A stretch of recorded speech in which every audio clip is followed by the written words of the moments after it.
Hello students, good morning. तो आइए चलते हैं, आज मैं आपको समय पद्धति के प्रयोग पर आधारित कुछ और क्वेश्चन बताता हूँ। जैसे मैंने पहला क्वेश्चन दिया हुआ है, मैंने लास्ट दिन भी बताए हुए थे, तो मैं पहला क्वेश्चन लेता हूँ। लिखे हुए मैंने क्वेश्चन, दीर्घवृत्त x square upon a square plus y square upon b square बराबर 1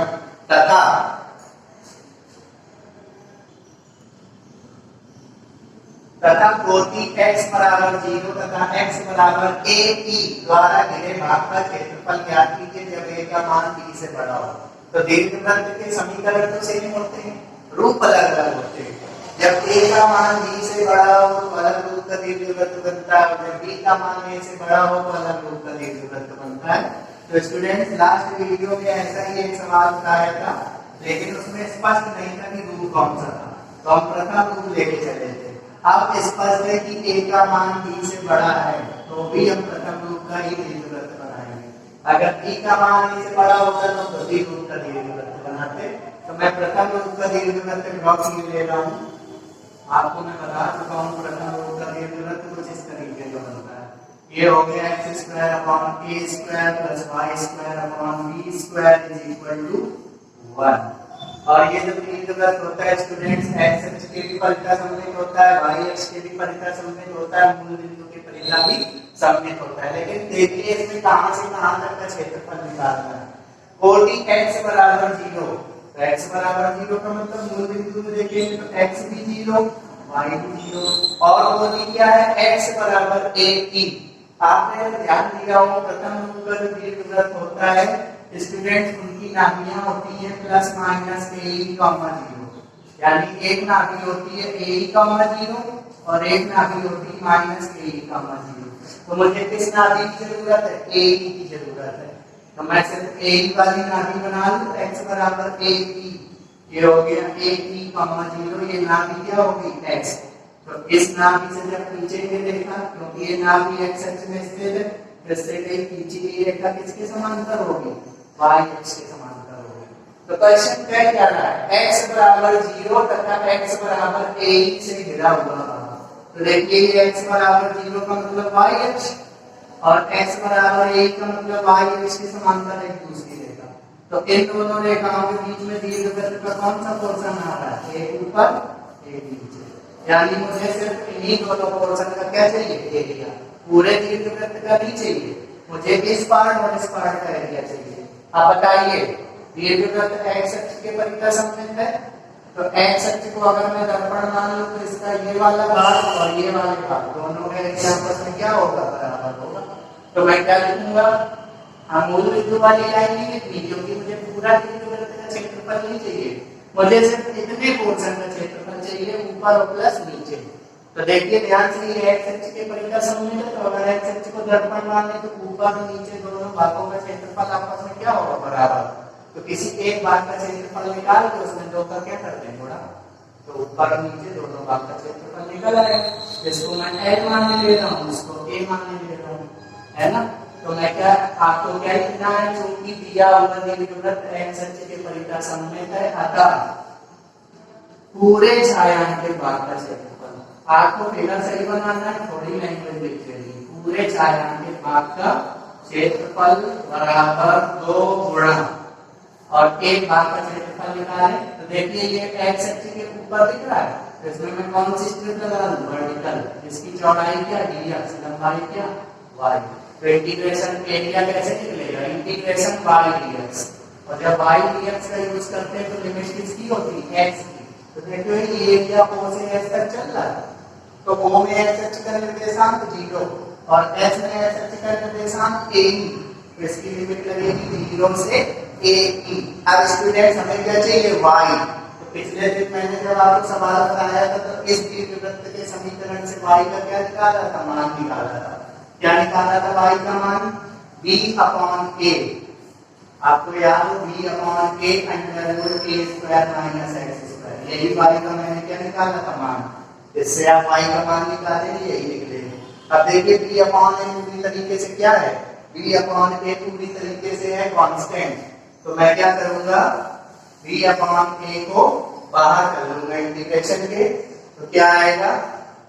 2 b अपॉन a और इसका मैं सूत्र लगाऊंगा under root a square minus x square 1 upon 2 x under root a square minus x square plus 1 by 2 a square sine inverse x upon a. पूरी limit students 0 से a तक रहेगी। अब मैं क्या करूंगा स्टूडेंट्स 1 बाई 2 दोनों से मुझे कॉमन मिल जाए तो 1 बाई 2 जब कॉमन निकालूंगा तो 2 से 2 कैंसिल हो जाएगा तो बचेगा b बाई a।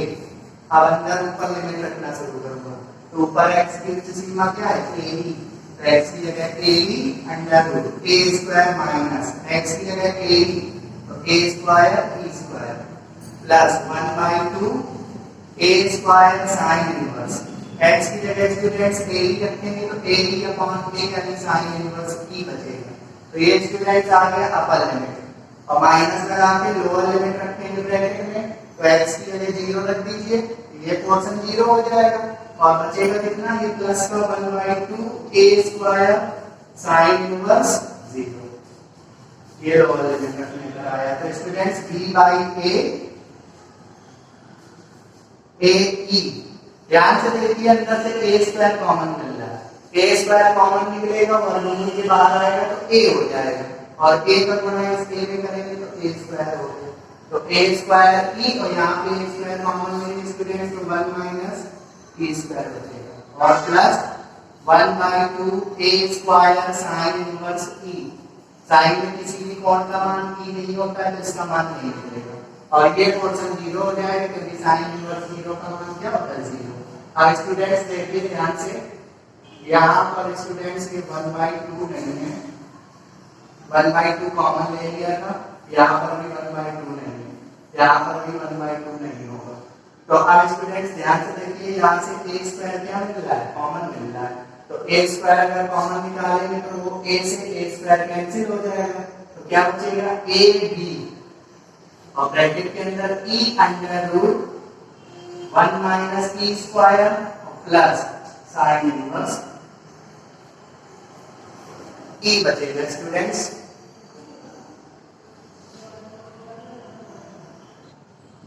तो स्टूडेंट्स ये हो गया इस क्वेश्चन का क्या आंसर हो गया। अब चलते हैं अगले क्वेश्चन की ओर जो कि क्या लिखा हुआ है।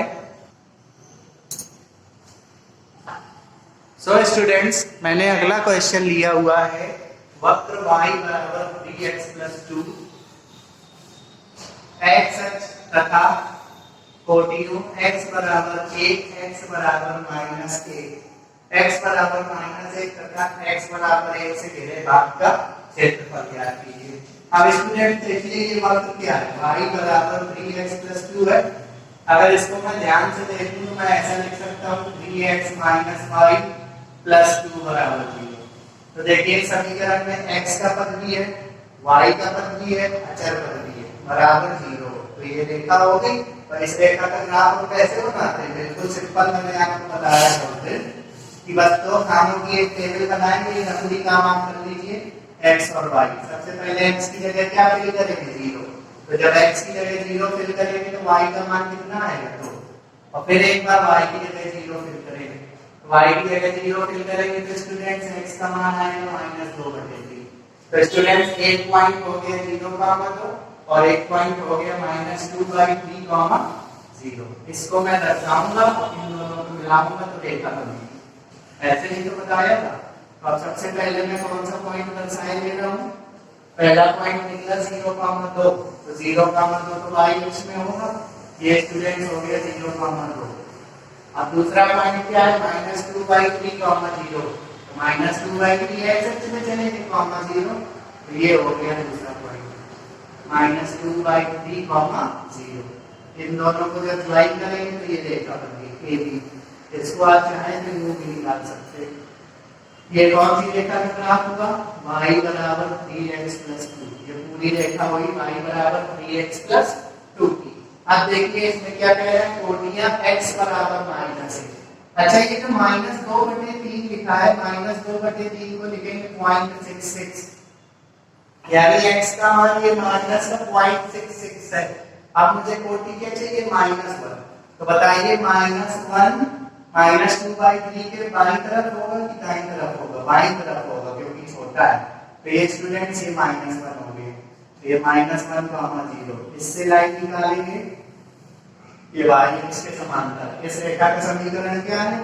इस रेखा का समीकरण है स्टूडेंट्स x बराबर -1। अगली रेखा स्टूडेंट्स क्या है? x बराबर 1। तो x बराबर 1 कहां पे होगा? मूल बिंदु से एक दूरी पर, ये एक दूरी चल ली, 1, 0। इसको P पॉइंट का ले ले रहा हूं, इसको Q पॉइंट, तो ये 1, 0। तो इससे लाइन खींचेंगे स्टूडेंट्स, तो ये हो गया x बराबर कितना? 1। तो ये पूरा ग्राफ हो गया। इस फिगर का ग्राफ ये बना। इस क्वेश्चन के अनुसार जो ग्राफ था वो मैंने खींच लिया। सवाल क्या कहता है?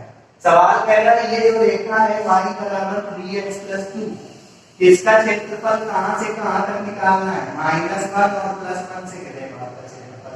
तो देखिए -1 से +1 तक ये एक भाग और ये पूरा दूसरा भाग। इन दोनों भागों का क्षेत्रफल निकाल के हम जोड़ देंगे। तो यहां से यहां तक का एरिया चाहिए, तो यहां से यहां तक का एरिया एक बार इतना पार्ट बना रहा है, एक बार ये पार्ट बना रहा है। तो इस भाग का क्षेत्रफल प्लस इस भाग का क्षेत्रफल, तो क्या लिखेंगे? y बराबर 3x + 2 द्वारा x अक्ष, और देखिए ये x अक्ष से ही तो घिरा हुआ भाग है, x अक्ष तथा कौन कौन सी रेखाओं? x बराबर -1 तथा x बराबर +1 से घिरे भाग का क्षेत्रफल। तो दो पार्ट में बन रहा है, और दोनों पार्ट देखिए, ये पार्ट जो बन रहा है यहां से लेके यहां तक का इतना पोर्शन, ये जो पार्ट बन रहा है ये x अक्ष के नीचे की ओर बन रहा है। तो x अक्ष के नीचे की ओर बन रहा है, तो हम एरिया का फार्मूला क्या लगाएंगे? y dx लगाएंगे, और स्ट्रिप कौन सी लगाएंगे? वर्टिकल, जिसकी चौड़ाई dx लंबाई y। लेकिन x अक्ष के नीचे स्थित है, तो इंटीग्रेशन करेंगे तो, लेकिन किसके अंदर? मॉड के अंदर। तो मॉड के अंदर इंटीग्रेशन कहां से कहां तक?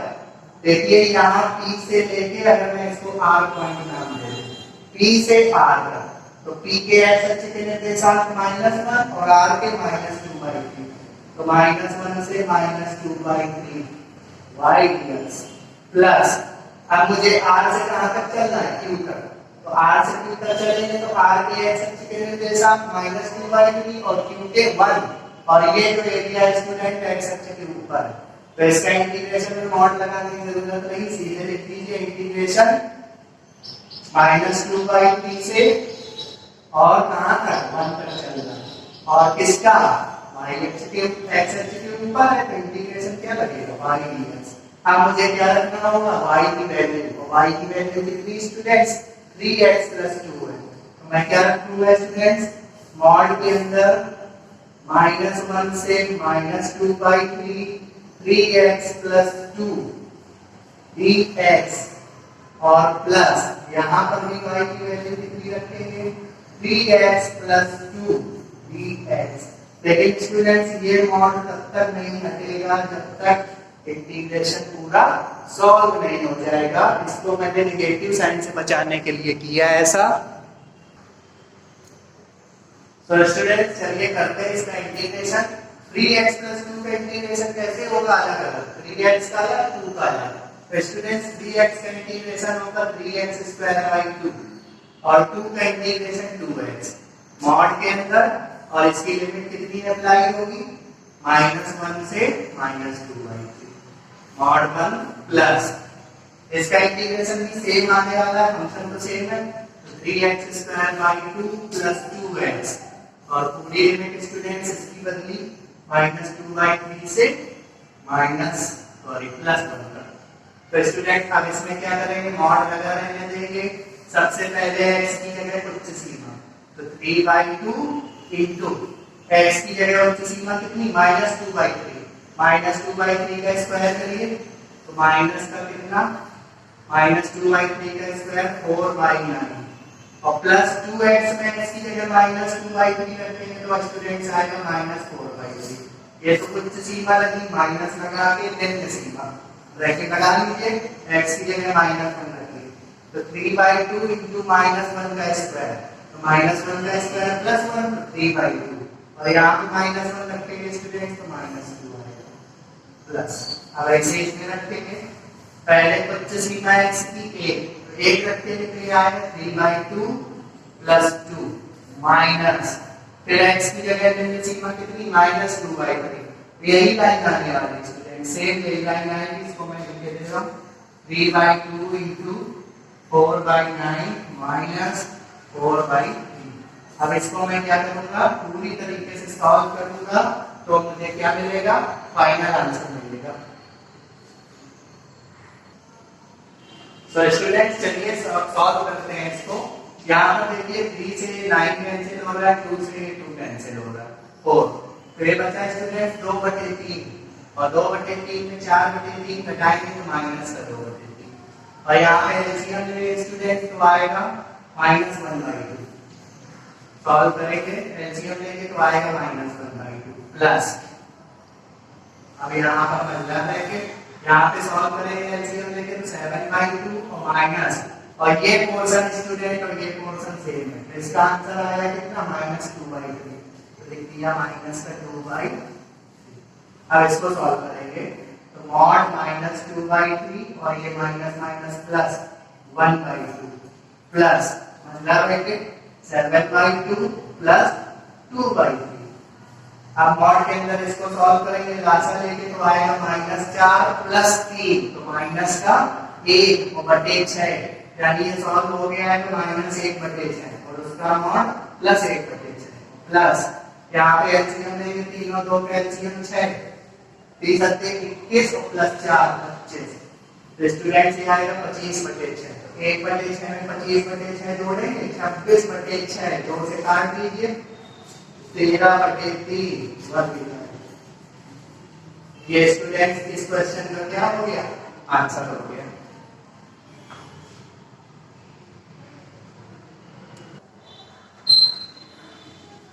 सो स्टूडेंट्स चलिए आते हैं अगले क्वेश्चन में।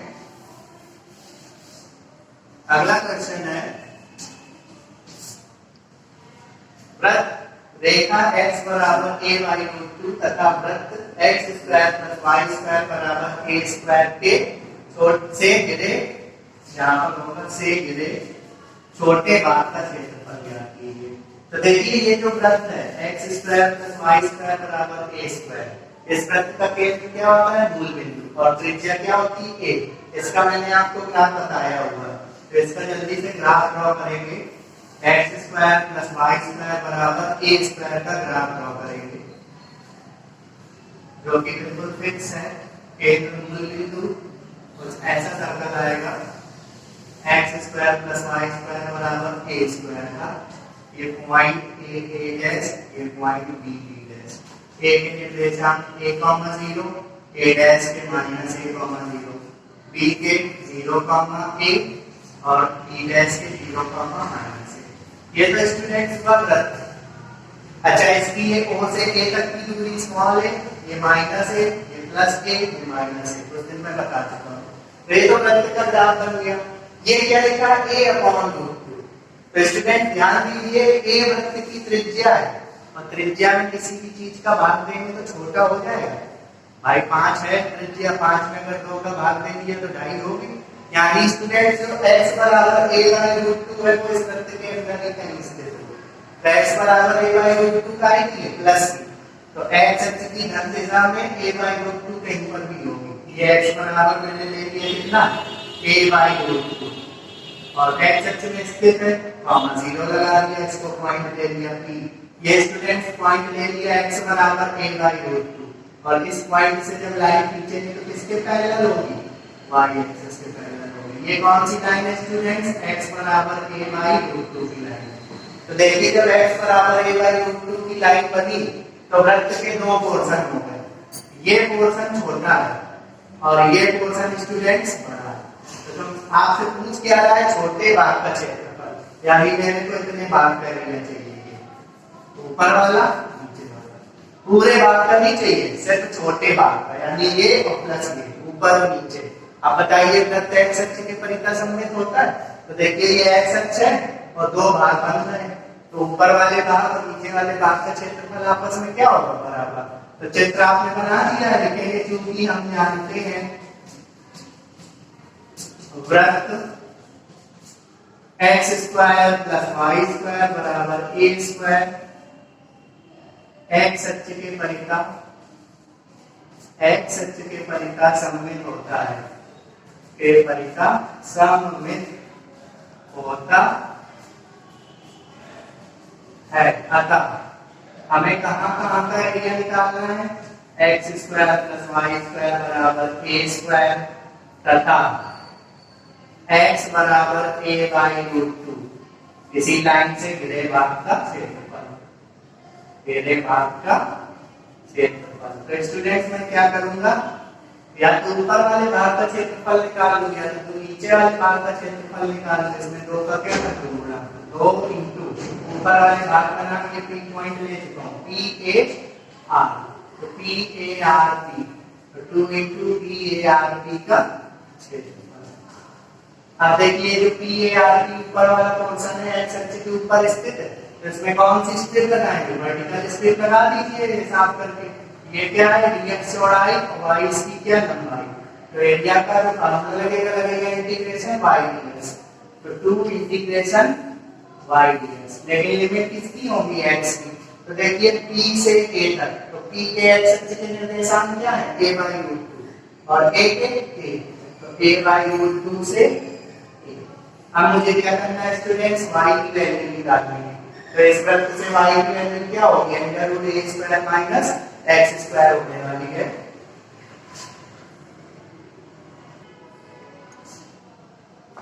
सो स्टूडेंट्स इस वक्त से y की वैल्यू आएगी under root a square minus x square, तो 2 इंटीग्रेशन a बाय रूट 2 से a under root a square minus x square into dx।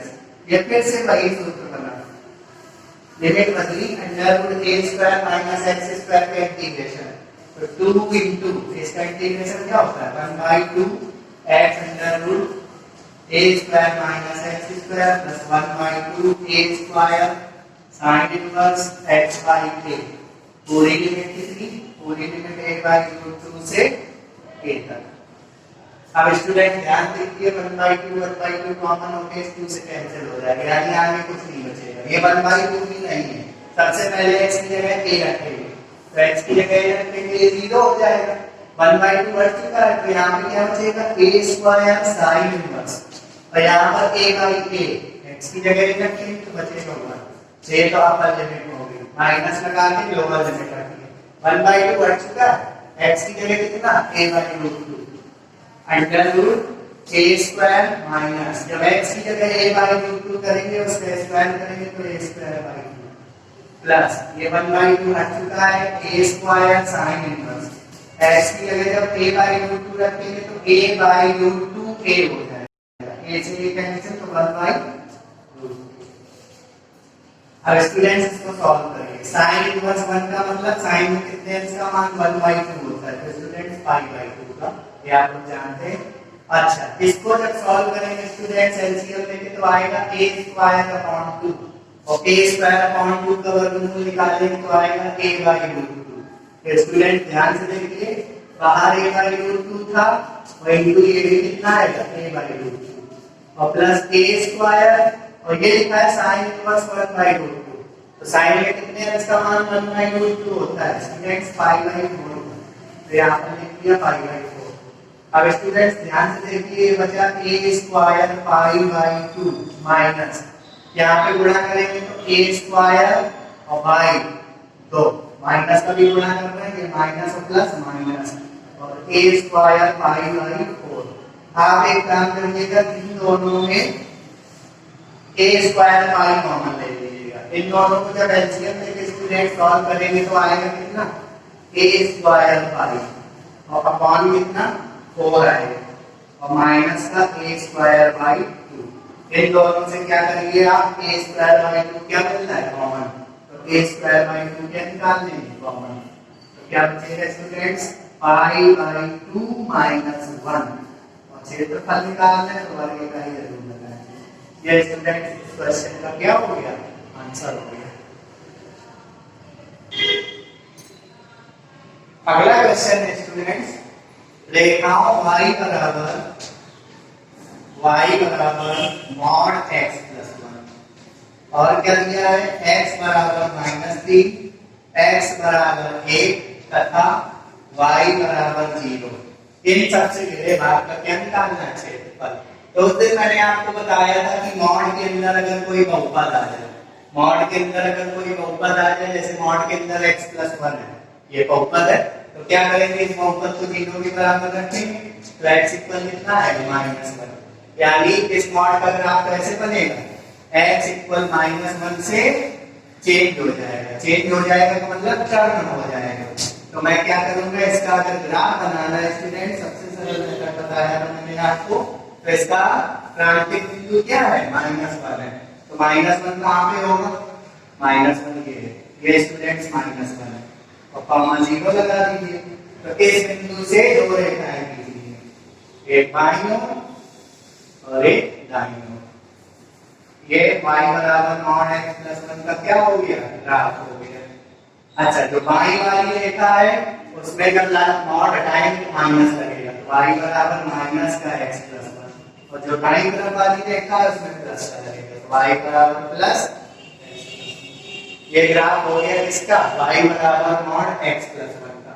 अब मुझे और कुछ चाहिए, x बराबर -3, तो x बराबर -3 कहाँ होगा? पीछे होगा। ये -1 का 0 है, ये -3 का 0 हो गया, ये एक पॉइंट हो गया। और क्या? x बराबर 1, तो x बराबर 1 ये 1 का 0 हो गया, ये बी पॉइंट हो गया। और y बराबर 0 क्या होता है? x अक्ष का समीकरण, तो x अक्ष तो बना बनाया।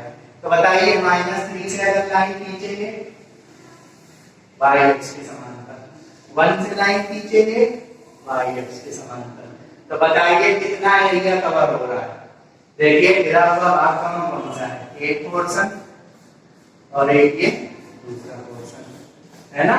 दोनों ही पोर्शन स्टूडेंट्स एक्स अक्ष के ऊपर है, एक्स अक्ष के ऊपर, एक्स अक्ष के ऊपर, तो दोनों का एरिया क्या लगेगा? वाई एक्स है ना इंटीग्रेशन में। और कौन सा मेथड लगेगा स्टूडेंट्स? Vertical strip. तो एक काम मैं कर लेता हूँ, इस पोर्शन में एक वर्टिकल स्ट्रिप लगा दी, इस पोर्शन में एक वर्टिकल स्ट्रिप, dx चौड़ाई y लंबाई, dx चौड़ाई y लंबाई। बस आपको अब सीधे लिखना है, क्या लिखना है आपको? आपको लिखना है y बराबर mod x+1 और किसका किसका? x बराबर -3, x बराबर 1 तथा y बराबर 0 से घिरे भाग का क्षेत्रफल, घिरे भाग का क्षेत्रफल। तो बताइए कहां से कहां तक घट रहा है? ये -3 है और ये 1 है, तो -3 से 1 तक दो पोर्शन बन रहे हैं, एक -3 से -1 की ओर और एक -1 से +1 की ओर, और दोनों पोर्शन एक्स अक्ष के ऊपर है, मॉड लगाने की जरूरत नहीं। तो यहाँ से कहां? -3 से -1 और एक्स अक्ष के ऊपर स्थित है, तो एरिया इंटीग्रेशन में y dx प्लस, अब क्या? -1 से +1, फिर से कितना? y dx।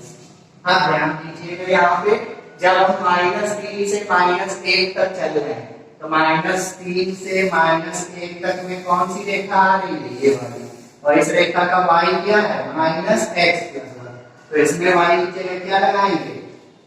-x+1 dx और प्लस -1 से 1, और देखिए जब -1 से +1 तक है तो लाइन ये वाली है, और इस लाइन का y क्या है? प्लस का x+1, तो x+1 dx।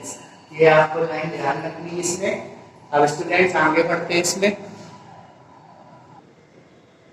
तो स्टूडेंट्स अब वहां से मैं यहाँ पे सॉल्व कर रहा हूँ, माइनस को आगे कर लीजिए।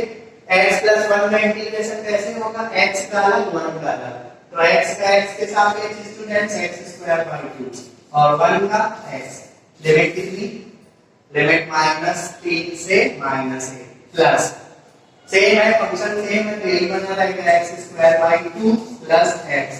लिमिट स्टूडेंट्स कितनी रहेगी? लिमिट रहेगी -1 से +1, माइनस लगा रहने दीजिए, बड़ा ब्रैकेट, सबसे पहले x की उच्च सीमा, तो x की उच्च सीमा कितनी है? -1, तो -1 रखिए, तो -1 का स्क्वायर +1/2 और -1 तो -1, ये हो गया उच्च सीमा, माइनस लगा के निम्न सीमा, तो -3 रखेंगे, -3 का वर्ग 9/2, -3 यहाँ रखेंगे, -3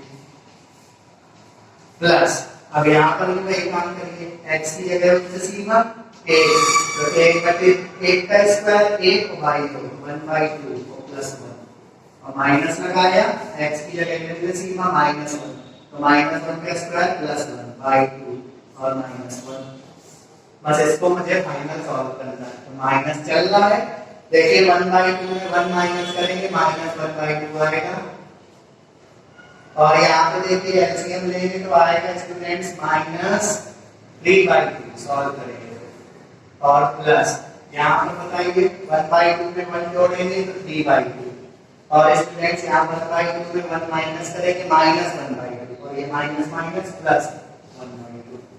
स्टूडेंट्स यहाँ पे ध्यान दीजिए, लासा लेंगे, लेने की जरूरत नहीं है, सॉल्व करेंगे -2 आएगा -2 और यहाँ पर भी 2 भी आने वाला है, तो 2 और 2 जोड़ के स्टूडेंट्स कितना हो जाएगा 4 हो जाएगा। ये सवाल का आंसर हो गया। वर्ग इकाई भी लगा देंगे। तो स्टूडेंट्स आइए आगे चलते हैं। यदि वक्र x बराबर y², वक्र का समीकरण क्या है x² x बराबर y², या इसको लिख सकते हैं y² बराबर 1x तथा रेखा x बराबर 4 से घिरा हुआ क्षेत्रफल। तो आप पहचानिए ये वक्र क्या है, y² बराबर 4a, यहाँ पे a का काम क्या कर रहा है 4a का काम क्या कर रहा है 1, तो ये वक्र बन रहा है y² बराबर 4ax, यानी परवलय बन रहा है। तो इस वक्र का ग्राफ बनाते हैं, तो y² बराबर 4ax का ग्राफ बना देते हैं हम लोग।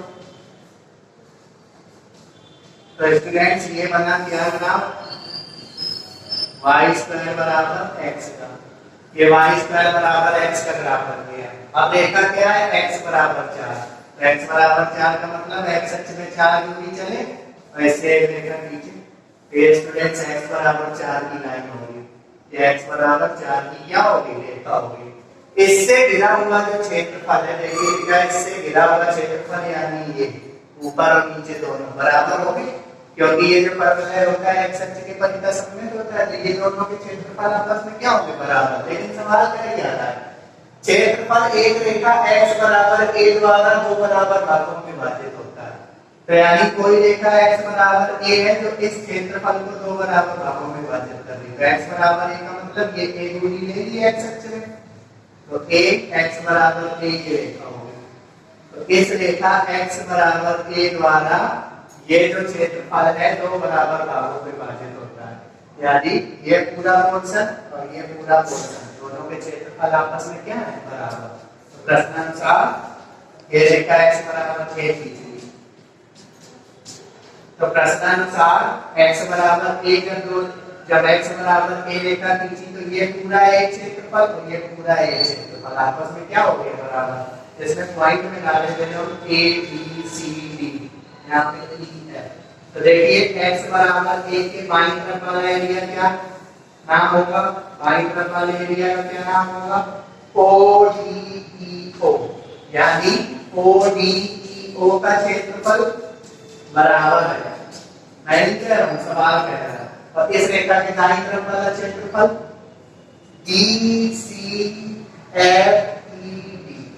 BCFED का मतलब x बराबर a के बाईं ओर वाला एरिया और x बराबर a के दाईं ओर वाला एरिया आपस में क्या है बराबर। तो बताइए x बराबर a के बाईं ओर की जो एरिया बन रहा है वो 2 भागों में है, ऊपर और नीचे, और x अक्ष के परिधि सममित है तो 2 लगा दें, 2 का गुणा और इंटीग्रेशन। देखिए जल्दी से ये एरिया x अक्ष के ऊपर बन रहा है और कहां से कहां तक बन रहा है 0 से a तक बन रहा है, तो 2 इंटीग्रेशन 0 से a y dx। और DCEFD में देखिए ये एरिया है, ये एरिया भी x अक्ष के ऊपर बन रहा है, ऊपर और नीचे दोनों का एरिया बराबर होगा, 2 से गुणा कर दें और x अक्ष के ऊपर स्थित है तो वर्टिकल स्ट्रिप की सहायता से करेंगे तो क्या लगेगा y dx। और इसमें कहां से कहां तक चल रहा है a से 4, तो a से 4 y dx, ये 2 से 2 कैंसिल हो गया, ये ना कैंसिल करिएगा बेटा क्या लगता है। तो y का मान निकालिए, तो y का मान निकालने में तो y का अंडर रूट x, तो ये बना स्टूडेंट 0 से a अंडर रूट x का मतलब x की पावर 1/2 dx और यहाँ पर क्या बना a से 4, फिर x की पावर 1/2 dx, x की पावर 1/2 का इंटीग्रेशन करेंगे x के सापेक्ष स्टूडेंट्स, तो 2/3 x की पावर 3/2, 2/3 को हम आगे रख लीजिए कांस्टेंट है 0 से a, और यहाँ पर भी 2/3 x की पावर 3/2 और a से 4, ये 2/3 कैंसिल हो गया, मुझे a का मान चाहिए, a का मान, तो सबसे पहले x की जगह रख देंगे, तो a की पावर 3/2 माइनस यहाँ पे x की जगह 0 रखेंगे, 0 हो जाएगा, इक्वल यहाँ पर स्टूडेंट्स 4 की पावर 3/2 माइनस a की पावर 3/2, a की पावर 3/2 इस तरफ ले आएंगे, तो a की पावर 3/2 प्लस a की पावर 3/2, 2 into a की पावर 3/2, 4 को आप लिख सकते हैं 2 का स्क्वायर और पूरी पावर कितनी 3/2। स्टूडेंट्स ध्यान से देखिए 2a की पावर 3/2, घात के ऊपर घात है, घातों का गुणा, तो ये 2 से 2 कैंसिल, 2 का क्यूब 8, तो a का मान निकालना है, तो a की पावर 3/2 बराबर 2 चौके 8, लेकिन मुझे चाहिए a, तो इसकी घात से 3/2 हटाना पड़ेगा, तो घात हटेगी एक तरफ से तो दूसरी तरफ जाएगी, तो 4 की पावर लेकिन पलट जाएगी 2/3। स्टूडेंट्स ये हो गया इसका क्या answer.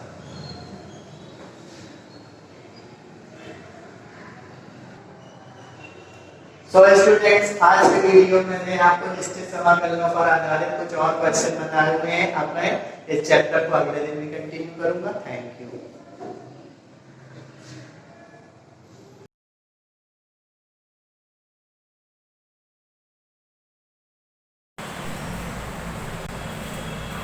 Welcome student, welcome to another video tutorial from Siva Group of Institution.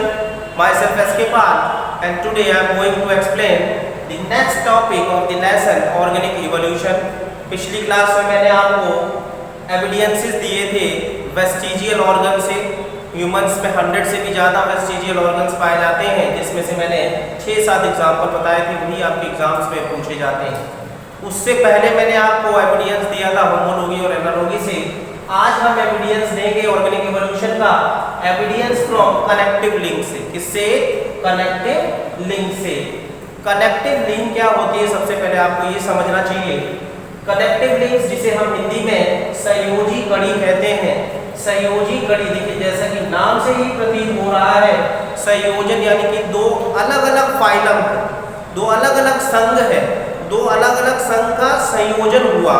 कहने का अर्थ है एक जंतु था, उसमें कुछ ऐसे चेंज आए कि उसके कैरेक्टर्स चेंज हो गए, तो वो उसको हमें अलग फाइलम में रखना पड़ा। ठीक है, तो कहने का मतलब है एक जंतु से दो अलग फाइलम बने, तो वो जो जंतु था जिससे दो अलग फाइलम बने वो क्या कहलाएगा? वो कहलाएगा आपका कनेक्टिव लिंक, संयोजी कड़ी, अर्थात दो फाइलम को आपस में जोड़ने का काम वो करेगा।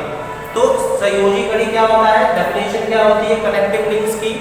ये ऐसे ऑर्गेनिजम्स होते हैं जो वास्तव में दो संघों के, दो फाइलम के कैरेक्टरिस्टिक्स रखते हैं, दो फाइलम के कैरेक्टरिस्टिक्स रखते हैं। अर्थात कहने का मतलब ये हुआ कि वो जो इंडिविजुअल है उससे वो निम्न कोटि का, उससे भी निम्न कोटि का कोई जंतु रहा होगा, उसके बाद फिर वो जंतु स्वयं बना और फिर उसमें इवोल्यूशन हुआ, तो कहने का मतलब दूसरा फाइलम का जंतु बन गया।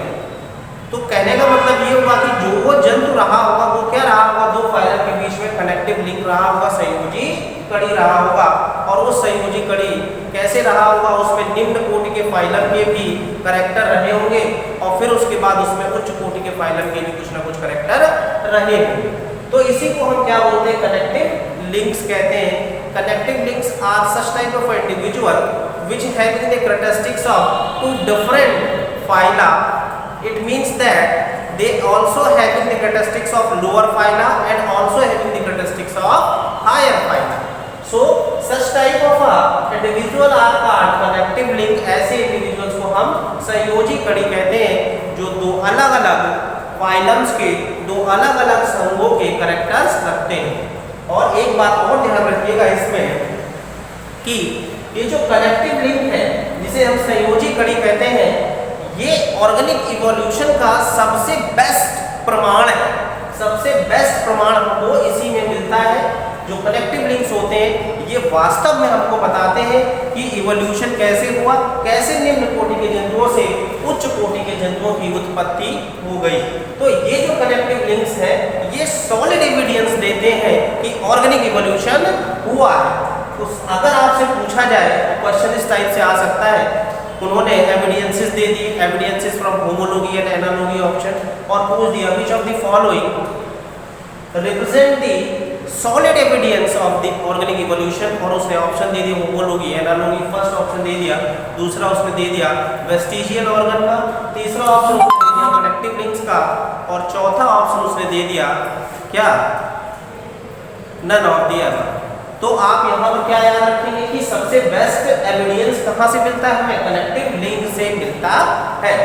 तो इतनी बात आपको ध्यान रखनी है। चलिए अब बात करते हैं एग्जांपल्स की कि कनेक्टिव लिंक्स कौन कौन से होते हैं। यहाँ पर 6 कनेक्टिव लिंक्स मैंने दिखाया हुआ, यही 6 आपके एग्जाम्स में आने की संभावना रहती है, इन्हीं एग्जाम्पल से पूछेगा, ठीक है। तो सबसे पहले हम बात करते हैं प्रोटीरोस्पंजिया की। प्रोटीरोस्पंजिया क्या होता है, ये सबसे निम्न कोटि का जंतु है। प्रोटीरोस्पंजिया एक ऐसा जंतु होता है जिसमें प्रोटोजोआ फाइलम के भी कैरेक्टर्स होते हैं और उसके बाद उसमें पोरीफेरा फाइलम के भी कैरेक्टर्स होते हैं। तो कहने का मतलब 2 अलग अलग फाइलम के कैरेक्टर्स हैं, तो क्या हो जाएंगे भाई, कनेक्टिव लिंक बन जाएगा। प्रोटीरोस्पंजिया देखिए यहाँ पर नाम से ही प्रतीत हो रहा है, ये प्रोटीरो मीन्स होता है प्रिमिटिव, और प्रिमिटिव फाइलम कौन सा है, प्रोटोजोआ है, और बाद में लगा हुआ स्पंजिया। तो कौन सा फाइलम है, स्पंजिया फाइलम, यानी कि ये जो आपका प्रोटीरोस्पंजिया है ये कनेक्टिव लिंक है बिटवीन प्रोटोजोआ एंड पोरीफेरा के बीच में। इसमें प्रोटोजोआ एंड पोरीफेरा के बीच में कनेक्टिव लिंक है। देखिए अब आपको जैसे भी पता होगा कि प्रोटोजोआ का मेन कैरेक्टरिस्टिक क्या होता है, यूनिसेलुलर होते हैं, सिंगल सेल के ऑर्गेनिजम्स होते हैं, प्रोटोप्लाज्म तो पाया ही जाता है, उसके साथ इसमें स्यूडोपोडिया के द्वारा लोकोमोशन होता है। ये सबसे बेस्ट कैरेक्टरिस्टिक्स होती है फाइलम प्रोटोजोआ की, ठीक है। फाइलम पोरीफेरा की सबसे बेस्ट कैरेक्टरिस्टिक क्या होती है, फाइलम पोरीफेरा की सबसे बेस्ट कैरेक्टरिस्टिक होती है कि उसमें कीप कोशिकाएं पाई जाती हैं, क्वाइनोसाइट्स जिसे इंग्लिश में हम कहते हैं, क्वाइनोसाइट्स कोशिकाएं पाई जाती हैं। ये सबसे कहने का मतलब यूनिक कैरेक्टर है किस फाइलम का, प्रोटोजोआ पोरीफेरा फाइलम का। पोरीफेरा फाइलम का सबसे यूनिक कैरेक्टर क्या है कि उसमें क्या पाया जाता है, कीट कोशिकाएं पाई जाती है, क्वाइनोसाइट्स पाई जाती है, जो किसी अदर फाइलम में नहीं पाई जाती। बट ये प्रोटीरोस्पंजिया जंतु क्योंकि प्रोटोजोआ के भी कैरेक्टर रखता है और पोरीफेरा के कैरेक्टर रखता है, इसलिए ये कनेक्टिव लिंक है। इस कनेक्टिव लिंक से हमें ये देखने को मिलता है, इस कनेक्टिव लिंक से हमें ये एविडेंस मिलता है कि प्रोटोजोआ से उससे हायर फाइलम पोरीफेरा बना होगा। क्या बना होगा, पोरीफेरा बना होगा। कहने का मतलब एक जंतु ऐसा रहा होगा जिसमें प्रोटोजोआ के भी कैरेक्टर रहे होंगे और पोरीफेरा के भी कैरेक्टर रहे होंगे, और उसी वो एग्जांपल क्या है आपका, वो जंतु कौन सा है, प्रोटीरोस्पंजिया है। इसी प्रोटीरोस्पंजिया ये आगे चल के इवोल्यूशन के दौरान पोरीफेरा में कन्वर्ट हो गया। जैसा कि मैंने आपको पहले भी बताया था, फाइलम का सीक्वेंस क्या है, देखिए सबसे पहले प्रोटोजोआ पाया जाता है, फिर पोरीफेरा, उसके बाद सीलंट्रेटा पाया जाता है, ठीक है। Protozoa, Porifera, Coelenterata, Platyhelminthes, Aschelminthes, Annelida, Annelida के बाद आर्थ्रोपोडा, आर्थ्रोपोडा के बाद मोलस्का, मोलस्का के बाद कार्डेटा। मोलस्का तक जितने भी जंतु आते हैं आपको पता है सारे इनवर्टिब्रेट्स होते हैं। कैसे होते हैं, इनवर्टिब्रेट्स होते हैं। उसके बाद जो कार्डेटा आते हैं ये सारे कैसे होते हैं, वर्टिब्रेट्स होते हैं, क्योंकि इनमें वर्टिकल कॉलम पाया जाता है। तो कार्डेटा का फाइलम का विकास कैसे हुआ, कार्डेटा फाइलम में सबसे पहले प्रोटोकार्डेट्स आए। क्या है, प्रोटोकार्डेट्स आए, जैसे बेलेनोग्लोसस, एम्फिओक्सिस और हार्डमानिया, ये 3 एग्जांपल हैं, आप याद रखिएगा। बेलेनोग्लोसस, एम्फिओक्सिस और हार्डमानिया, ये 3 जो है ये जो है सब प्रोटोकार्डेटा में रखे गए। इन्हीं प्रोटोकार्डेटा से पिसीज बनी, पिसीज का मतलब मछलियां बनी, और पिसीज से फिर हमारे क्या बने, एम्फीबियंस बने, एम्फीबियन से फिर रेप्टाइल्स बने, रेप्टाइल से फिर एबीज बने जिसमें बर्ड्स आते हैं, और उसके बाद फिर एबीज से किसका निर्माण हो गया, मैमल्स का निर्माण हो गया। याद रखिएगा, मैमल्स का निर्माण ऐसे हुआ। तो ये सीक्वेंस है हमारा इवोल्यूशन का, ठीक है। तो वही यहाँ पर आपको दिखाएंगे कि यहाँ पे कैसे ये कनेक्टिव लिंक्स हैं जो एक सॉलिड एविडेंस देती हैं, कनेक्टिव लिंक्स एक सॉलिड एविडेंस देती हैं कि ऑर्गेनिक इवोल्यूशन हुआ है। तो पहला एग्जांपल समझ में आ गया होगा आपको, प्रोटीरोस्पंजिया। कनेक्टिव लिंक किसके किसके किसके बीच में है, प्रोटोजोआ और पोरिफेरा के। तो यहाँ पर क्या लिख देंगे, कनेक्टिव लिंक, Cl का मतलब हो गया कनेक्टिव लिंक, किसके किसके बीच में, प्रोटोजोआ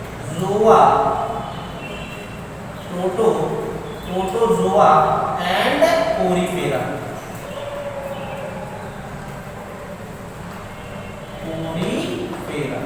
प्रोटोजोआ एंड पोरिफेरा के बीच में कनेक्टिव लिंक कौन है, प्रोटेरोस्पंजिया। यहाँ पर देखिए इसका डायग्राम भी मैंने बना रखा है, ये प्रोटेरोस्पंजिया है। ये देखिए इसकी अमीबा जैसा स्ट्रक्चर, और अमीबा किस फाइलम में आता है, प्रोटोजोआ फाइलम में आता है। अमीबा जैसा स्ट्रक्चर है, अर्थात कहने का मतलब इसमें ये स्यूडोपोडिया बनते हैं। उसके साथ साथ इसमें ये देखिए कीप कोशिकाएं पाई जाती हैं जिसे क्वाइनोसाइट्स कहते हैं, और ये क्वाइनोसाइट डिफेंस मैकेनिज्म में पार्टिसिपेट करती है। पोरिफेरा फाइलम में आपको पता होगा ये किसमें पार्टिसिपेट करती है, डिफेंस मैकेनिज्म में पार्टिसिपेट करती हैं। तो ये क्वाइनोसाइट जो है, ये वाली जो क्वाइनोसाइट है, ये कैरेक्टरिस्टिक किस फाइलम की है, ये जो है ये स्पंज फाइलम की कैरेक्टरिस्टिक है, यानी ये स्पंजों की कैरेक्टरिस्टिक है। बाकी ये जो इसके अंदर स्यूडोपोडिया बने हैं, ये जो है प्रोटोजोआ की कैरेक्टरिस्टिक है। तो दो फाइलम की कैरेक्टरिस्टिक है, इसको हम बोलेंगे क्या, प्रोटेरोस्पंजिया। ये प्रोटेरोस्पंजिया का डायग्राम। अब बात करते हैं यूग्लिना की। देखिए यूग्लिना जो होता है, ये कनेक्टिव लिंक होता है प्लांट और एनिमल के बीच में। किसके किसके बीच में, प्लांट और एनिमल के बीच में। अर्थात कहने का मतलब है इसमें प्लांट के भी कैरेक्टर्स पाए जाते हैं। एग्जांपल बहुत इंपॉर्टेंट है, Euglena is a connective link between plant and animal. Euglena जो होता है वो कनेक्टिव लिंक होता है किसके किसके बीच में, प्लांट और एनिमल्स के बीच में। तो प्लांट की कैरेक्टरिस्टिक भी रखेगा और एनिमल्स की कैरेक्टरिस्टिक भी रखेगा। प्लांट की कैरेक्टरिस्टिक क्या होती है यूग्लिना में, प्लांट की कैरेक्टरिस्टिक ये होती है कि इसमें क्या पाए जाते हैं, क्लोरोप्लास्ट पाए जाते हैं, और ये ऑटोट्रॉफिक होता है। अर्थात क्लोरोप्लास्ट पाए जाने की वजह से ये प्रकाश की उपस्थिति में अपना भोजन बना सकता है। तो प्रकाश की उपस्थिति में अपना भोजन कौन बनाते हैं, पौधे बनाते हैं, इसलिए ये प्लांट की कैरेक्टरिस्टिक हो गई। तो यूग्लिना में प्लांट की कैरेक्टरिस्टिक क्या है, ये यहाँ पर देखिए डायग्राम दे रखा है, ये यूग्लिना है। यहाँ पर इस तरीके से ये स्ट्रक्चर दिखाई दे, क्लोरोप्लास्ट है जो प्रकाश संश्लेषण की क्रिया में, फोटोसिंथेसिस की क्रिया में पार्टिसिपेट करेंगे। ठीक है, तो ये प्लांट की कैरेक्टरिस्टिक हो गई। अब इसमें एनिमल्स की क्या कैरेक्टरिस्टिक है, एनिमल्स की कैरेक्टरिस्टिक ये है कि अगर यूग्लिना मान लीजिए धूप नहीं निकली और ये अंधेरे में है, या तो ये अंधेरे में है और धूप नहीं निकल रही है, तो ये अपना भोजन क्या करेगा, ये जो है क्या करेगा, इसका जो भोजन ग्रहण करने का मेथड है वो होलोजोइक हो जाएगा। कैसा हो जाएगा, होलोजोइक का मतलब होता है, होलो मीन्स होता है संपूर्ण, और जोइक मीन्स या मतलब इसकी फीडिंग एनिमल लाइक हो जाएगी। ये एनिमल की तरह भक्षण करने लगेगा, जिस तरीके से हम लोग खाना खाते हैं, यानी कि हेटेरोट्रॉफिक न्यूट्रिशन करेगा। तब जब इसको लाइट नहीं मिलेगी या जब ये अंधेरे में है तो ये हेटेरोट्रॉफिक न्यूट्रिशन करके भी भोजन ऑब्टेन कर लेता है। और हेटेरोट्रॉफिक न्यूट्रिशन करके भोजन ऑब्टेन करना ये किसका कैरेक्टरिस्टिक है, ये एनिमल का कैरेक्टरिस्टिक है। क्योंकि एनिमल्स क्या होते हैं, हेटेरोट्रॉफिक होते हैं, और प्लांट्स क्या होते हैं, ऑटोट्रॉफिक होते हैं। तो इसलिए यूग्लिना में जो है प्लांट और एनिमल दोनों के कैरेक्टरिस्टिक पाए जाते हैं। इसलिए यूग्लिना को हम ना तो हम पूर्ण रूप से प्लांट कह सकते हैं और ना ही पूर्ण रूप से एनिमल्स कह सकते हैं। ये कनेक्टिव लिंक है किसके किसके बीच में, प्लांट और एनिमल के बीच में। आगे बात समझ में। चलिए अब बात करते हैं नेक्स्ट एग्जांपल की, नियोप्लाइना।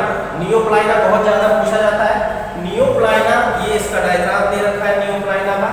नियोप्लाइना एक ऐसा जंतु था जो मोलस्का और एनेलिडा के बीच में कनेक्टिव लिंक है। किसके किसके बीच में, मोलस्का और एनेलिडा के बीच में कनेक्टिव लिंक है। अर्थात इसमें एनेलिडा के भी कैरेक्टरिस्टिक पाए जाएंगे और फाइलम मोलस्का के भी कैरेक्टरिस्टिक पाए जाएंगे।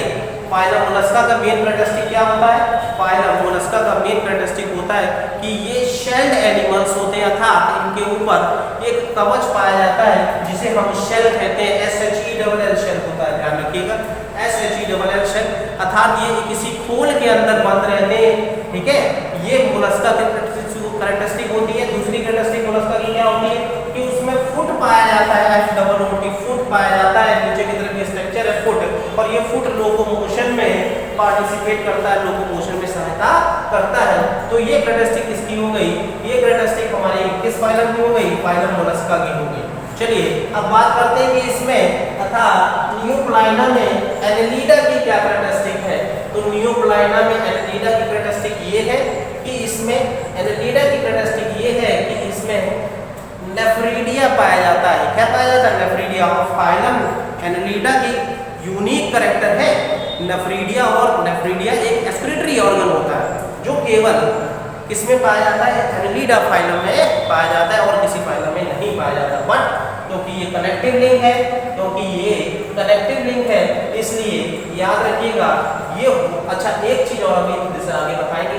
एनेलिडा की कैरेक्टरिस्टिक क्या है कि इसमें नेफ्रीडिया पाए जाते हैं और इसके साथ साथ गिल्स पाए जाते हैं। क्या पाए जाते हैं? गिल्स। ये कैरेक्टरिस्टिक्स और है एनेलिडा की कि जब ये नियोप्लाइना लार्वा अवस्था में होता है तो इसके लार्वा अवस्था जो होती है उसको बोलते हैं ट्रोकोफोर लार्वा, यानी कि जो आपका नियोप्लाइना है वो ट्रोकोफोर लार्वा के फॉर्म में पाया जाता है। इनकी लार्वल कंडीशन ट्रोकोफोर होती है, और जो कि एनेलिडा की कैरेक्टरिस्टिक है, क्योंकि एनेलिडा के लार्वा में ट्रोकोफोर प्रवस्था पाई जाती है। आपको पता होगा डेवलपमेंट में लार्वा से एडल्ट बनता है, ठीक है।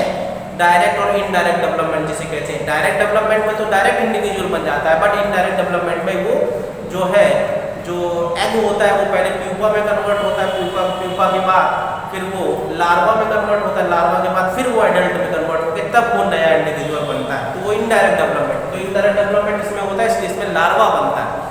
जिस लार्वा उन्हीं में बनेगा जिसमें क्या होगा? इनडायरेक्ट डेवलपमेंट होगा। तो यहाँ पर नियोप्लाइना, क्योंकि आपका नियोप्लाइना में लार्वल कंडीशन जो होती है वो ट्रोकोफोर लार्वा जैसी होती है, और ट्रोकोफोर लार्वा कैरेक्टरिस्टिक किसकी है? एनेलिडा की। इसलिए पेरिपेटस जो है वो आर्थ्रोपोडा और एनेलिडा के बीच में कनेक्टिव लिंक है, ठीक है, याद रखिएगा। एक बात जो मैं बताना चाहता था कि ये जितने भी एग्जाम्पल दे रखे हैं, ठीक है, इसमें एक चीज और याद ध्यान रखिएगा, ये जो आगे दिया हुआ है जैसे ये मोलस्का है, ठीक है, ये प्लांट है और ये प्रोटोजोआ है और ये आर्थ्रोपोडा। तो कहने का मतलब पेरिपेटस एक्चुअली में है तो आर्थ्रोपोडा, लेकिन कैरेक्टरिस्टिक किसके भी लग रहा है? एनेलिडा। तो जो आगे लिखा है एक्चुअली में है वो आर्थ्रोपोडा में रखा गया है, ठीक है, आर्थ्रोपोडा में रखा गया है इसको। अब बात करते हैं नेक्स्ट एग्जांपल की, जिसे हम बोलते हैं आर्कियोप्टेरिक्स। ये आपने पढ़ा भी होगा, रेनी डुबोइस ने इसकी खोज की थी आर्कियोप्टेरिक्स की। आर्कियोप्टेरिक्स एक बर्ड है, क्या है? ये बर्ड है जो रेप्टाइल्स के भी कैरेक्टर रखता है। ये इसके जीवाश्म जब फॉसिल्स इसके ऑब्टेन किए गए और जब उन फॉसिल्स की स्टेट रेनी डुबोइस ने इसको जो है अफ्रीका के जंगलों में पाया था, वहां पर से खुदाई करते समय ये आर्कियोप्टेरिक्स मिला। ये बहुत बड़ा एक बर्ड की तरह दिखने वाला था, परंतु इसमें कैसे कैरेक्टर्स थे? रेप्टाइल्स के भी कैरेक्टर्स थे, जिसकी वजह से इसको हमने कनेक्टिव लिंक में रखा था। हम ये कह सकते हैं कि बर्ड्स का जो निर्माण हुआ है वो रेप्टाइल जैसे जीवों से हुआ है, वो रेप्टाइल जैसे जीवों से हुआ है। तो आर्कियोप्टेरिक्स बर्ड्स जो होती हैं, अब देखिए इसमें क्या क्या कैरेक्टरिस्टिक होती है। लगता तो बिल्कुल ये पक्षियों की तरह होगी। इसमें क्या पाए जाते हैं? फीदर्स पाए जाते हैं, इसमें विंग्स पाए जाते हैं, ठीक है, ये बर्ड्स कैरेक्टरिस्टिक और उड़ता है ये, तो ये बर्ड कैरेक्टरिस्टिक। रेप्टाइल्स की क्या कैरेक्टरिस्टिक है? रेप्टाइल्स की कैरेक्टरिस्टिक आर्कियोप्टेरिक्स में ये है कि उसकी टेल भी पाई जाती है, क्योंकि लिजर्ड्स में टेल पाई जाती है, लिजर्ड रेप्टाइल्स में आते हैं। तो रेप्टाइल्स कैरेक्टरिस्टिक क्या है कि टेल पाई जाती है। दूसरी चीज है रेप्टाइल्स की कैरेक्टरिस्टिक ये है कि इसकी जो बीक होती है, चोंच होती है, हर आर्कियोप्टेरिक्स की जो चोंच होती है उस चोंच में टीथ पाए जाते हैं। क्या पाए जाते हैं? टीथ पाए जाते हैं, जो किसकी कैरेक्टरिस्टिक है? रेप्टाइल्स की कैरेक्टरिस्टिक है। इसलिए बर्ड्स और रेप्टाइल्स के बीच में कनेक्टिव लिंक कौन हो गया? आर्कियोप्टेरिक्स हो गया। याद रखिएगा किसने इसको डिस्कवर किया था? रेनी डुबोइस ने। बहुत बार पूछा जा चुका है आर्कियोप्टेरिक्स के जीवाश्म किसने खोजे थे? आर्कियोप्टेरिक्स के फॉसिल्स किसने डिस्कवर किए थे? रेनी डुबोइस ने किए थे। चलिए नेक्स्ट एग्जांपल की बात करते हैं। ये देखिए पेरिपेटस का दे रखा था यहाँ पर डायग्राम, तो इस तरीके से इसमें क्लॉ भी पाए जाते हैं। क्लॉ कैरेक्टरिस्टिक किसकी है? आर्थ्रोपोडा की। किसकी है? आर्थ्रोपोडा की। नियोप्लाइना मैंने बता दिया, आर्थ्रोपोडा एनेलिडा पेरिपेटस की मैंने आपको बता दिया है। अब बात करते हैं पेरिपेटस में। देखिए क्या है? पेरिपेटस आर्थ्रोपोडा और एनेलिडा के बीच में कनेक्टिव लिंक है।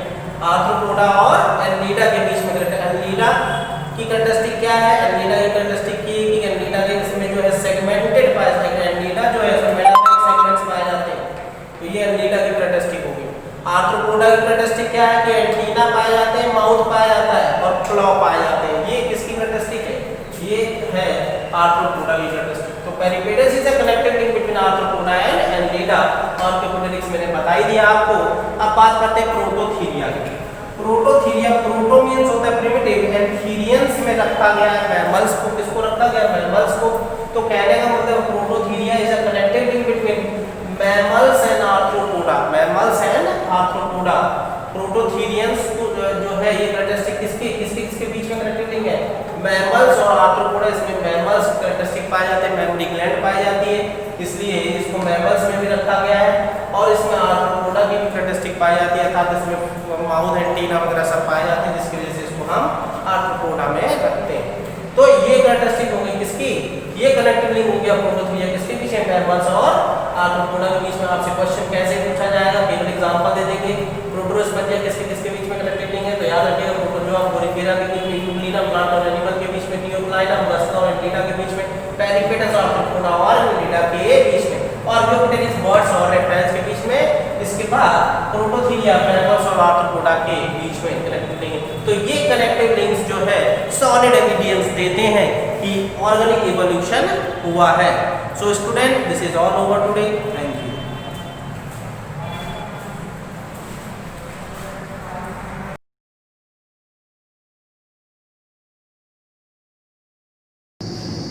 Hello student, good morning. कक्षा 12 सामान्य हिंदी के अंतर्गत बच्चों गद्य खंड में संकलित भाषा और आधुनिकता नामक निबंध जो कि प्रोफेसर जी सुंदर रेड्डी ने लिखा है, इसकी व्याख्या मैंने अपने पूर्व के वीडियो में आपको पढ़ाई थी।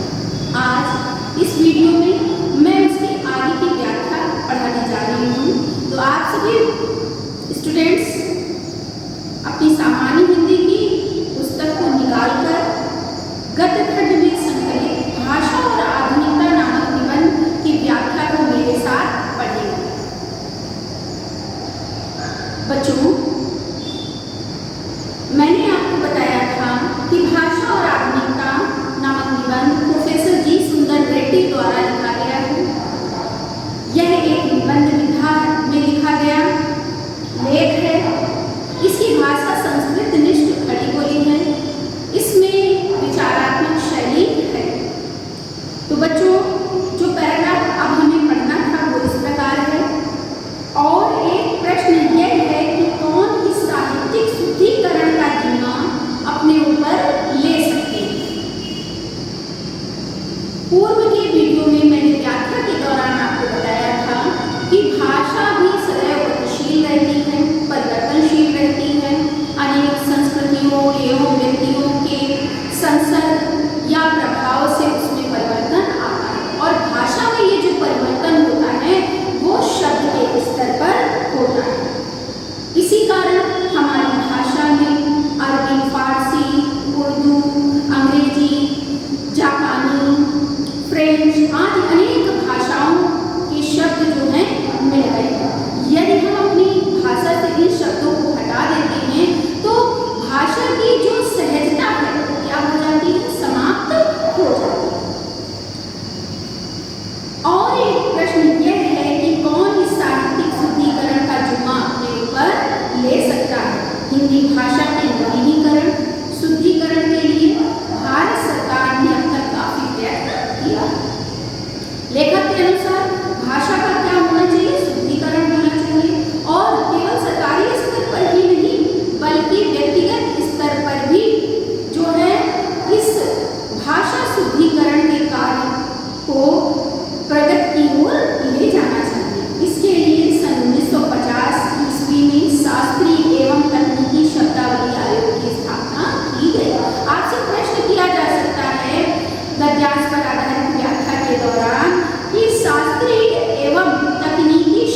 दृष्टि के कारण आम प्रचलित उन पराये शब्दों को यथावत ग्रहण करने में संकोच करता है।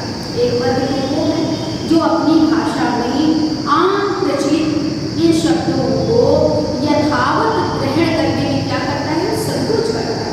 और दूसरा वर्ग है जो अपने विषय में पारंगत होने पर भी साहित्यिक व भाषा वैज्ञानिक पृष्ठभूमि के अभाव में उन प्रेरित विदेशी शब्दों को मनमाने ढंग से विकृत माने होता है बिगाड़ कर अपनी मातृभाषा में थोपना चाहता है। आजकल कई प्रादेशिक सरकारों ने अपनी प्रांतीय भाषाओं में उच्च स्तरीय पाठ्य पुस्तकों के निर्माण के लिए कई आयोगों की स्थापना की। प्रादेशिक माने उत्तर प्रदेश। भारत अनेकता में एकता का देश है। यहाँ केवल जाति धर्म में ही अनेकता नहीं है, बल्कि भाषाओं में भी अनेकता देखने को मिलती है। तमिल, तेलुगु, कन्नड़, हिंदी, अंग्रेजी, पंजाबी, उर्दू यहाँ की प्रमुख भाषाएं हैं। और ये जो आयोग गठित होते हैं प्रादेशिक स्तर पर, यह अपनी भाषाओं की गतिशीलता को बनाए रखने के लिए निरंतर कार्यशील है। हम आशा करते हैं कि ये आयोग उपर्युक्त उन बाधित तत्वों को हटाकर अपना काम सुचारू बना सके। विदेशी शब्द जिन्हें अपनी प्रांतीय भाषाओं में ग्रहण करने की आवश्यकता है, खास तौर पर या खास तरह के होते हैं। किन दो तरह के होते हैं, वस्तु सूचक और भाव सूचक। विदेशी शब्द जो हम अपनी भाषा में विदेशी लोगों से ग्रहण करते हैं वो दो तरह के होते हैं। पहला क्या बता रहे हैं लेखक, वस्तु सूचक, और दूसरा क्या होता है, भाव सूचक। विज्ञान की प्रगति के कारण नई चीजों का निरंतर आविष्कार होता रहता है। जब कभी नया आविष्कार होता है तो उसे एक नई संज्ञा दी जाती है। संज्ञा का मतलब होता है नाम। जिस देश में उसकी सृष्टि की जाती है, रचना होती है, वह देश उस आविष्कार के नामकरण के लिए नया शब्द बनाता है। वही शब्द प्रायः अन्य देशों में बिना परिवर्तन के वैसे ही प्रयुक्त किया जाता है। यदि हर देश उस चीज के लिए अपना अलग अलग नाम देता रहेगा, उस चीज को समझने में दिक्कत होगी। बच्चों, लेखक के अनुसार यह एक सत्य बात है कि विज्ञान की प्रगति के कारण रोज नई चीजों का क्या हो रहा है, आविष्कार हो रहा है। और यह आविष्कार, जब कोई नया आविष्कार होता है तो उसे नए नाम की जरूरत होती है। जो देश उस आविष्कार की खोज करता है उसे ही यह अधिकार दिया जाता है कि खोजी गई वस्तु का वही नामकरण करे। और इस प्रकार सभी भाषाभाषी उस नई आविष्कार की गई वस्तु के दिए गए नाम को सहज अपनी भाषा में स्वीकार कर लेते हैं। इसमें किसी भाषाभाषी को कोई भी प्रॉब्लम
द्वारा ही उसके अन्य पहलू अथवा स्तर साफ व्यक्त नहीं होते। उस स्थिति में अपनी भाषा में ही उपस्थित विभिन्न पर्यायवाची शब्दों का सूक्ष्म भेदों के साथ प्रयोग करना पड़ता है। जैसे उष्ण एक भाव, जैसे शब्द लेखक ने कौन सा लिया बच्चों? उष्ण। उष्ण एक भाव है। जब किसी वस्तु की उष्णता के बारे में कहना हो तो हम ऊष्मा कहते हैं। जब किसी वस्तु की उष्णता के बारे में कहना होता है तो उसे हम क्या कहते हैं? ऊष्मा कहते हैं। और परिणाम के संदर्भ में उसी को हम ताप कहते हैं। वस्तुतः अपनी मूल भाषा में उष्ण, ऊष्मता और ताप इनमें उतना अंतर नहीं जितना अब समझा जाता है। पहले अभ्यास की कमी के कारण जो शब्द कुछ कटु माने कठोर या विपरीत से प्रतीत हो सकते थे वे ही कालांतर माने बाद में मामूली शब्द बनकर सर्वोच्च प्रचलित हो गए। मनुष्य की प्रवृत्ति हमेशा सरलीकरण की है और यही कारण है कि पूर्व में जो कठोर शब्द थे उनका क्या किया गया? सरलीकरण किया गया और सरल रूप में वो समाज में क्या हो गए? प्रचलित हो गए। जैसे बच्चों एक समय जो आग बनता था वो किस तरह बनता था? इस प्रकार बनता था, परंतु इसका प्रयोग क्या हो गया? लुप्त हो गया। अब हम इसका प्रयोग करने लगे हैं, इसका प्रयोग करने लगे। इसी तरह बच्चों झरने वाला इस तरह बनता था, इसके प्रयोग को हमने बंद कर लिया और इसका प्रयोग करने लगे। तो ऐसे अनेक शब्द हैं जो कठोर थे, कटु थे, उनको हमने त्याग दिया और उनके सरल रूप का हम क्या करने लगे हैं? प्रयोग करने लगे। नवीनीकरण में कितना ही प्रशस्त कार्य क्यों ना हुआ, उस प्रक्रिया में यह भूलना नहीं चाहिए कि भाषा का मुख्य कार्य सुस्पष्ट अभिव्यक्ति। भाषा का सबसे प्रमुख कार्य है स्पष्ट तरीके से अभिव्यक्ति को व्यक्त करना। यदि सुस्पष्टता एवं निर्दिष्टता से कोई भी भाषा वंचित रहे तो वह भाषा चिरकाल तक जीवित नहीं रह सकती। नए शब्दों के निर्माण में भी यही बात सोचनी चाहिए। इस संदर्भ में यह भी याद रखना चाहिए कि हम पूर्वाग्रहों से मुक्त होकर उस शब्द की मूल आत्मा तथा सार्थकता पर उन्मुक्त विचार कर सकें। अंग्रेजी भाषा शासकों की भाषा रही और भावदासता की निशानी। लेखक क्या कहता है? अंग्रेजी भाषा जो थी वो शासकों की भाषा थी और माना जाता था कि ये भावदासता क्या है? निशानी। इसीलिए आज भी कहा जाता है कि अंग्रेज चले गए पर अंग्रेजी को छोड़ गए। परंतु यह सोचकर यदि हम अंग्रेजी भाषा के शब्दों को हिंदी भाषा से हटा दें तो हिंदी भाषा की जो सहजता है वो समाप्त हो जाएगी। उर्दू में प्रयुक्त अरबी और फारसी के शब्दों को जो इस्लाम धर्म व्यापित करने वाले हिंदी वाले त्यागना आरंभ कर दें तो हिंदी भाषा सहज भाषा रहकर एकदम क्या बन जाएगी? बनावटी बन जाएगी। वो भाषा व्यवहारिक नहीं है। बच्चों को समझ में आया आपको? आगे के पैराग्राफ में चलते हैं। यदि यह नवीनीकरण सिर्फ कुछ पंडितों की व आचार्य की दिमागी कसरत बनी रहे तो भाषा क्या होगी? गतिशील नहीं होगी। भाषा का सीधा संबंध प्रयोग से और जनता से। यदि नए शब्द अपने उद्गम स्थान पर ही अड़े रहे और कहीं भी उनका प्रयोग न किया जाए तो उसके पीछे के उद्देश्य पर ही धाराघात या प्रहार होगा। इसके लिए यूरोपीय देशों में प्रेषण के कई माध्यम, प्रेषण मतलब होता है संप्रेषण के कई माध्यम, जैसे दृश्य, श्रव्य विधान, इसको ऑडियो और विजुअल बोलते हो आप, वैज्ञानिक कथा साहित्य आदि। हमारी भारतीय भाषाओं में वैज्ञानिक कथा साहित्य प्रायः नहीं के बराबर है। किसी भी नए विधान की सफलता अंततः जनता की सम्मति व असम्मति के आधार पर निर्भर करती है और जनता में इस चेतना को उजागर करने का उत्तरदायित्व शिक्षित समाज एवं सरकार का होना चाहिए।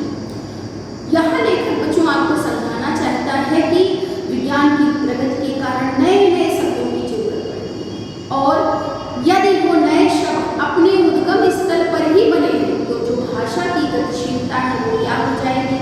समाप्त हो जाएगी। भाषा में आधुनिकता लाने के लिए व्यवहार लिपि संबंधी सुधार भी आवश्यक है। हिंदी के प्रयोग और उपयोग के साथ इन समस्याओं का समाधान जुड़ा हुआ है। लेखक का मानना है केवल शब्द के स्तर पर ही सुधार नहीं होने चाहिए, बल्कि लिपि के स्तर पर भी भाषा में सुधार होने चाहिए। जैसा कि मैंने अभी आपको बताया, ये लिपि संबंधी क्या है? सुधार। संक्षेप में नए शब्द, नए मुहावरे एवं नई नीतियों के प्रयोग से युक्त भाषा को व्यावहारिकता प्रदान करना ही भाषा में आधुनिकता लाना है। नए शब्द लिए जाएं, नए मुहावरे लिए जाएं, उनका नई तरह से क्या किया जाए? प्रयोग किया जाए, तो भाषा क्या बनी रहेगी? गतिशील बनी रहेगी। यदि ऐसा न किया गया तो भाषा क्या हो जाएगा? मृत हो जाएगी और उसको जानने और समझने वाले लोग नहीं बचेंगे। दूसरे शब्दों में केवल आधुनिक युगीन विचारधाराओं के अनुरूप नए शब्दों के गढ़ने मात्र से भाषा का विकास नहीं होता। केवल नए नए शब्द बना लिए जाएं और उनका प्रयोग न किया जाए तो उससे भाषा का विकास नहीं होता, वरन नए पारिभाषिक शब्दों को एवं नूतन शैली प्रणालियों को व्यवहार में लाना ही भाषा को आधुनिकता प्रदान करना है। यदि हम नए पारिभाषिक शब्दों को और नूतन शैलियों को क्या करेंगे? व्यवहार में लाएंगे, तभी भाषा क्या होगी? आधुनिक होगी। क्योंकि व्यावहारिकता ही भाषा का प्राण तत्व है। क्योंकि व्यावहारिकता जो है वही भाषा का क्या है? प्राण तत्व। नए शब्द और नए प्रयोग का पाठ्य पुस्तकों से लेकर साहित्यिक पुस्तकों तक एवं शिक्षित व्यक्तियों से लेकर अशिक्षित व्यक्तियों तक के सभी कार्यकलापों में प्रयुक्त होना आवश्यक है। इस तरह हम अपनी भाषा को अपने जीवन की सभी आवश्यकताओं के लिए जब प्रयुक्त कर सकेंगे, तब भाषा में अपने आप आधुनिकता आ सकेगी। भाषा वही श्रेष्ठ होती है जो हमारी सभी आवश्यकताओं के अनुरूप क्या हो सके? प्रयोग हो सके। यदि हम अपने संपूर्ण भाव और विचार अपनी भाषा में व्यक्त करने में सक्षम नहीं है तो वो भाषा आधुनिक नहीं है। बच्चों, यहीं से ये पाठ आपका समाप्त होता है। कल मैं आपको इस पाठ से संबंधित गद्यांश पर आधारित